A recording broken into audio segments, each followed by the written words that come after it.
so show you first. There you go. That's my audience right now. I just have one person right now because the other ones are up at the top of the peak and made it up there. Here's my notes. Got them on my phone. You can see that. Shit, let's get really close. Multiple pages right there.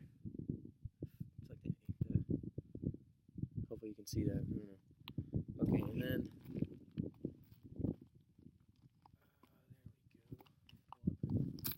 I also have those notes on my computer, but I can't show you that because it's on the computer. Okay. So, back here. Alright, so I'm going to tell you a little bit about hiking in Alaska today. We're actually out on the top of a mountain called Lazy Mountain, and that is a bold-faced lava name because it was pretty hard to get up here. It's really steep. I don't know if you can see it, but you got just a huge chunk of Alaska out here. You got snow and rivers, and you got a silt down there, and you got pretty much half of what Alaska is. It's really dry and brown right now, but I thought this would be a great place to do it. Today I'm going to talk to you about hiking in Alaska, and we're going to go over a couple things you can see in Alaska, what you can do in Alaska while you're hiking, and how to research and plan for the hikes, and maybe find out some new information on what you can see out there as opposed to what you might miss. So in Alaska, you've got some things that you would never be able to see in other places of the world, like Kodiak bears. Kodiak bears are on the Kodiak Islands, and they've been there for about 10,000 years. They're the only place that they are in the world is the Kodiak Islands, and they're just massive bears. And according to Kodiak, or bearsoftheworld.com, they have just a massive amount of them there, and they've been there for 10,000 years that they migrated. They're actually a version of brown bear, but since they've grown a little bit bigger than other brown bears, they gave them a bigger name, and they're pretty monstrous. You also have polar bears up in the Arctic, and coming to that, there's the Arctic Circle. The Arctic Circle is one of those things you can't see unless you go way up north in the world, and Alaska is one of the few places on the earth that you can actually get there and just freeze your butt off. You can see moose. Moose are extremely aggressive. Actually, you think of it as the bears, but the moose are actually the aggressive ones. Watching their children throughout the year. They don't hibernate like the bears do, so they're out all the time. They just come right at you if you get too close. You also have wood bison. Bison aren't too common anywhere, pretty much anymore, but you have wood bison out here. They're just massive. Their heads get up to gigantic proportions. They have wildlife reserves here that you can actually go see them at, and you kind of hike around there, but that's a little bit of a smaller walk. But they're just massive. They'll be on the other side of fences and right there and just get the crap out of you. So that's a little bit of what you could see. Also, you have glaciers. Not a lot of places have glaciers. That's kind of something that people come up here for. You go hike up there. The alpineair.com, if you go on that site, you can actually get a flight out to the glaciers in the middle of nowhere and get married out there. That's a pretty romantic idea that not a lot of people would be able to do. You can see flowers like the forget-me-not, which is the Alaska state flower. You can see fireweed, which is a pretty beautiful purple flower, really tall. And I just heard about this, but some people say that you can tell how long summer's going to last by the stems on the fireweed, the different higher levels of it. And also you can see the Alaska state bird that people like to say it's Alaska state bird. It's mosquitoes that are all around me right now, just biting me up. A lot of people will go on hikes specifically for blueberries. Also, they're all over the place around here, and you can just pick a ton of them, put them in a basket, and cook with them. You can make some or bake with them and eat them. They're delicious out here. Okay, my second point of information is what you can do. There's a massive amount of things you can do on hiking in Alaska. It's not like normal places.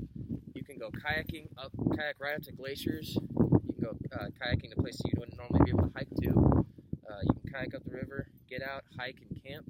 And while kayaking, you can go fishing for salmon. You can go, like I said, kayaking up to glaciers and climb those. Also, you can go glacier walking, and like I said, there's not a lot of places with glaciers, but there's over 616 glaciers that are named in Alaska, according to the Almanac, the Alaska Almanac, and over 100,000 glaciers overall that haven't even been named yet. That's in 2017, so that's pretty recent and factual, which just blew my mind. You can also go ice climbing. There's a lot of ice walls with the glaciers that you can go up. It's a little bit more dangerous than a lot of people like to do, but if you're a daredevil, that's a really cool thing to do. You can do a lot of recreational hiking as well. If you're not really one of those traditional hikers, you can go bike hiking, and you can get to a lot of places a lot faster. They have cabins in the middle of nowhere in the middle of Alaska, and you can hike up to those or bike up to those and stay there for a couple nights.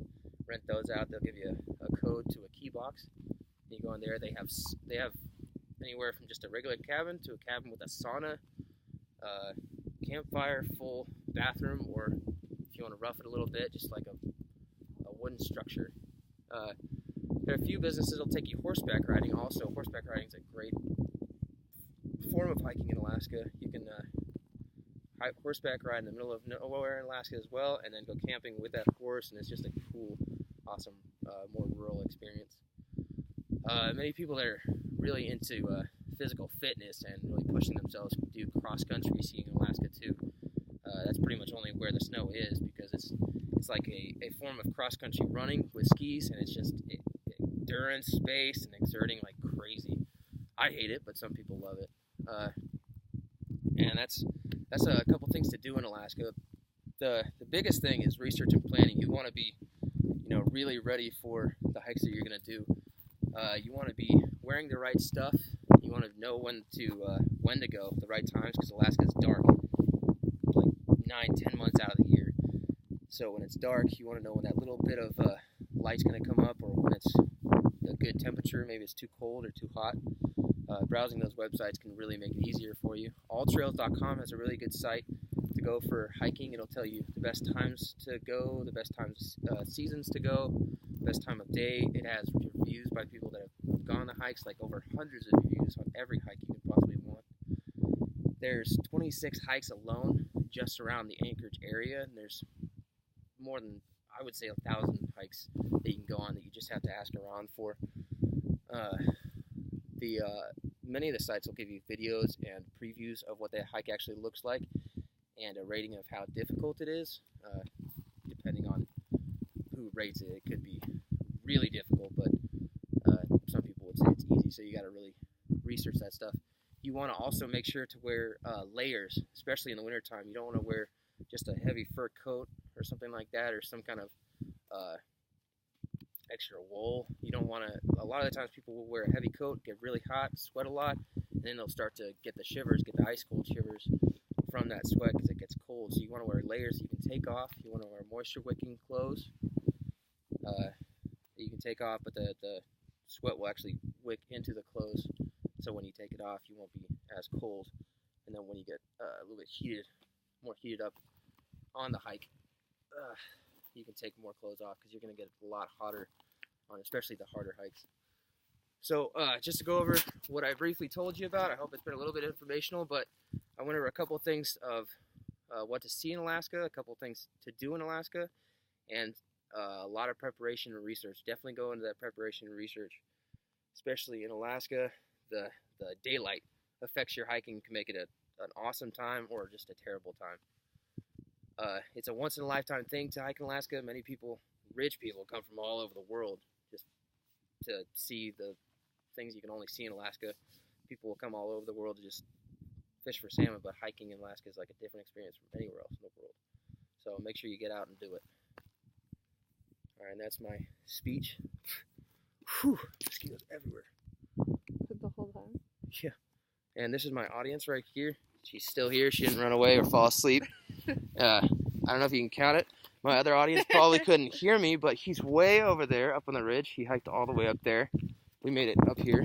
Give you a good picture here. Yeah, so all these mountains. So, yeah, my audience didn't fall asleep, so points for that one. My dog might have run away, though. Alaska's awesome! Okay, hopefully I was in the time limit because I couldn't tell.